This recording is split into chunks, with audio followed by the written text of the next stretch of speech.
The story begins high above the bustling streets of New York City, in the luxurious penthouse apartment of perhaps the most unlikely genius the world has ever known. This is the home of Mr. Peabody. A dog who is not just any dog, but a Nobel Prize-winning scientist, an advisor to heads of state, a captain of industry, and the inventor of countless innovations that have shaped the modern world.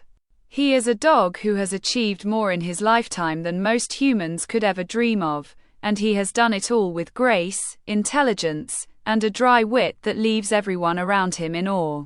Yet, despite all his accomplishments, Mr. Peabody's greatest achievement, his most profound source of pride and joy, is his son, Sherman. He adopted Sherman when the boy was just a baby. And from that moment on, he vowed to be the best father he could possibly be, to give Sherman the one thing he always wanted as a pup, a home and a family. Mr. Peabody's journey to fatherhood was not an easy one. He was a stray puppy, a sarcastic and intelligent pup who never quite fit in with other dogs. He watched as his litter mates were chosen by new families, but no one ever wanted him. He was too sarcastic, too clever, too different. But Mr. Peabody did not let that stop him. He dedicated himself to the pursuit of knowledge, culture, and athletics. He earned his degree at Harvard, where he was the valedictorian, and then devoted himself to helping mankind. He pioneered new techniques in alternative energy, resolved geopolitical conflicts around the globe, and in his spare time, invented the fist bump, planking, tearaway pants, auto-tune, the backside ollie, and Zumba. He is a modern Renaissance dog, a true genius, but it is his role as a father that he cherishes most. To prepare Sherman for all the wonders of the world, present and past, Mr. Peabody invented the greatest creation of his life, a time machine called the WABAC. With the WABAC, Mr. Peabody and Sherman can travel to any moment in history, learning the lessons of history firsthand and experiencing the past in a way that no one else ever could. The WABAC is a remarkable machine, capable of transporting them to any time and place. But it is also unpredictable, and there are bound to be a few mishaps along the way. As Mr. Peabody often says, the Leaning Tower of Pisa wasn't always leaning. Their first adventure takes them to the Palace of Versailles, the home of Marie Antoinette, the infamous Queen of France. Sherman is amazed by the grandeur of the palace, the largest house he has ever seen. Marie Antoinette is a woman with a prodigious appetite for all things covered with frosting, and she is known for her famous words, "Let them eat cake." When the Queen heard that the poor of Paris could not even buy bread, she famously said, "Let them eat cake," a statement that outraged the common people and contributed to the French Revolution. Sherman is fascinated by the Queen's love of cake, and he tries to sample as many cakes as he can, but his curiosity leads to danger. The revolutionaries are rounding up the aristocrats, and they want to execute the Queen and her cronies. Sherman is caught in the middle of the chaos, and Mr. Peabody must use all of his wits and his incredible skills to save his son. He executes a daring escape, using a cantaloupe to distract the executioner, and he and Sherman escape through the sewers of Paris. Mr. Peabody teaches Sherman a valuable lesson about the French Revolution, the importance of empathy and the consequences of ignoring the suffering of others. He explains that Marie Antoinette could have avoided the whole revolution if she had simply issued an edict to distribute bread among the poor, but she couldn't have her cake and edict too. Sherman doesn't quite get the pun, but he learns the lesson. Their next adventure takes them to ancient Egypt, where they encounter the young pharaoh King Tutankhamun.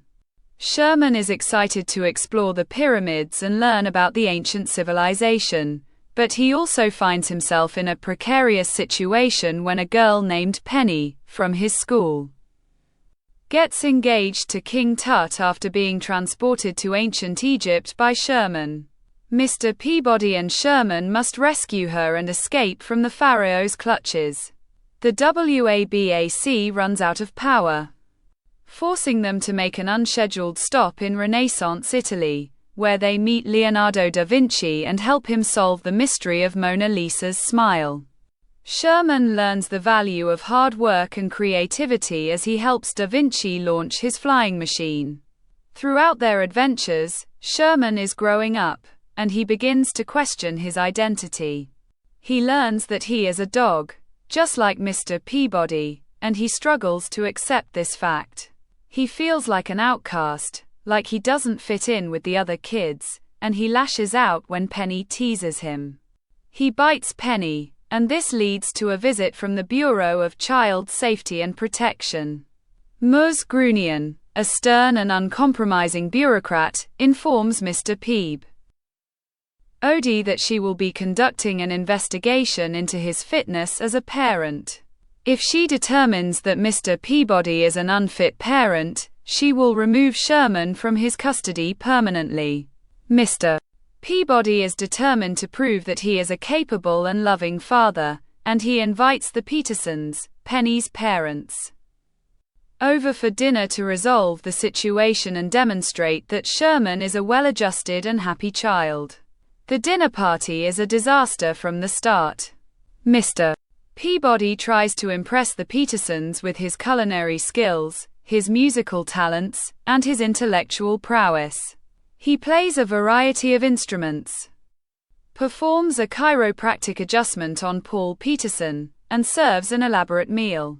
But the evening takes a turn for the worse when Sherman shows Penny the WABAC, and they travel to ancient Egypt. When Mr. Peabody discovers that Sherman and Penny have gone to ancient Egypt and that Penny is now engaged to King Tut, he is furious. He and Sherman must travel to ancient Egypt to rescue Penny and bring her back to the dinner party before her parents realize she is missing. In ancient Egypt, they find Penny, who has embraced her new life as a princess. She refuses to leave, and she is determined to marry King Tut. Mr. Peabody must use all of his wit and charm to convince the pharaoh to release her. He disguises himself as the god Anubis and convinces the Egyptians to release Penny, warning them of plagues and doom if they don't. They escape with Penny, but the WABAC runs out of power, and they are forced to make an unscheduled stop in Renaissance Italy. In Florence, they meet Leonardo da Vinci, who is struggling to paint Mona Lisa's smile. Mr. Peabody uses his scientific knowledge to create a formula for humor, but it backfires, and Sherman accidentally destroys one of da Vinci's inventions. Sherman and Penny take the flying machine for a joyride, and Sherman learns to fly, impressing Mr. Peabody and proving that he has talent and courage. But his recklessness also causes trouble, and Mr. Peabody is forced to discipline him. As the WABAC charges, they are caught in a black hole and crash into the middle of the Trojan War.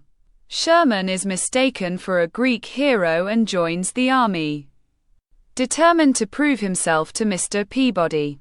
Mr. Peabody tries to stop him, but Sherman is determined to fight. In the chaos of battle, Penny is captured by the Trojans, and Sherman and Mr. Peabody must rescue her. Mr. Peabody is killed in the rescue, and Sherman is devastated. He realizes too late that he should have listened to his father, and that his recklessness has cost him everything. Sherman returns to the WABAC and travels back to the dinner party to warn Mr. Peabody about what is about to happen. He meets his younger self and Mr. Peabody, and together, they must figure out how to resolve the paradox and prevent the tragic events from unfolding. But their attempts to change the past only make things worse, and they create a rip in the space-time continuum that threatens to destroy the entire universe. As the rip in space-time grows, historical figures and events from different eras begin to collide. Agamemnon and his Greek army, King Tut and his Egyptian soldiers, Marie Antoinette, Leonardo da Vinci, and even the Trojan horse all appear in the middle of New York City.